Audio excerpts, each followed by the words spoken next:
তারেক রহমান, আমি জানতে চাই সে 6টা জাহাজ কোথায়? আমরা লড়াই করে বেগম খালেদা জিয়ার সম্মান পুনঃপ্রতিষ্ঠিত করেছি। আপনারা 6টা জাহাজ আপনাদেরকে দয়া করে ইরান আনতে দিয়েছে। তারেক রহমান, আমি জানতে চাই সে 6টা জাহাজ কোথায়? কোথায় আপনি বিক্রি করে দিয়েছেন সেই 6টা জাহাজ? যদি আপনি দেখাতে না পারেন যে কোথায় ভিড়েছে, সেই জ্বালানি কারা ব্যবহার করছে, সেটা আমরা জানতে চাই। আপনি বাংলাদেশের প্রধানমন্ত্রী, আপনার বক্তব্য আপনি নিজে দেন না, আপনার বক্তব্য দেয় সালাউদ্দিন আহমেদ। এই হলো বাংলাদেশ রাষ্ট্র, আর আমাদেরকে তা সহ্য করতে হবে। আমি মনে করি না, আমি মনে করি আমরা যারা এখানে বাংলাদেশে ছিলাম, আমরা লড়াই করে বেগম খালেদা জিয়ার সম্মান পুনঃপ্রতিষ্ঠিত করেছি। আপনি তার সন্তান বলেই বাংলাদেশে ডাইনেস্টিক আইন করবেন, এটা হবে না। আপনাকে বাংলাদেশের জনগণের পক্ষে দাঁড়াতে হবে। বাংলাদেশের জনগণের পক্ষে যদি আপনি দাঁড়াতে চান, আপনি পরিষ্কার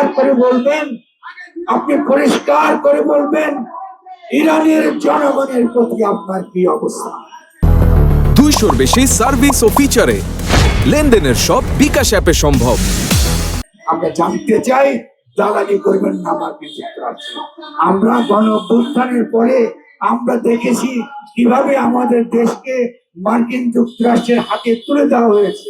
এরপরে আমরা দেখেছি যে প্রেসিডেন্ট, তথাকথিত প্রেসিডেন্ট চুপ্পুর যে ইন্টারভিউ ছাপা হয়েছে, আমরা দেখেছি কিভাবে এই দেশের জনগণকে ষড়যন্ত্র করে শেখ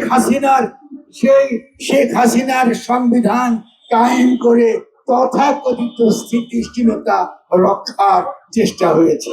আর এখন খলিলুর রহমান সাহেব, আপনি দিল্লিতে গেছেন কেন? আপনি শেখ হাসিনাকে দেশে আনতে চান।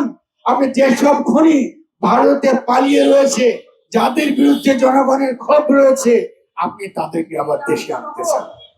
আপনি যেহেতু আনতে চান, অতএব ইরানি জনগণের প্রশ্নে আজকে সারা দুনিয়ায় মানুষ যাদের পক্ষে দাঁড়িয়েছে, আজকে সে ইরানের জনগণের পক্ষে মার্কিন যুক্তরাষ্ট্রে কোটি মানুষ রাস্তায় নেমেছে। আজকে ইরানি জনগণের পক্ষে ট্রাম্পের বিরুদ্ধে ইমপিচমেন্ট, সে অসুস্থ একটা লোক, একটা পাগল উন্মাদ, এই কথা বলে মার্কিন যুক্তরাষ্ট্রে তাকে তার ক্ষমতা থেকে সরিয়ে নেওয়ার চেষ্টা করা হচ্ছে।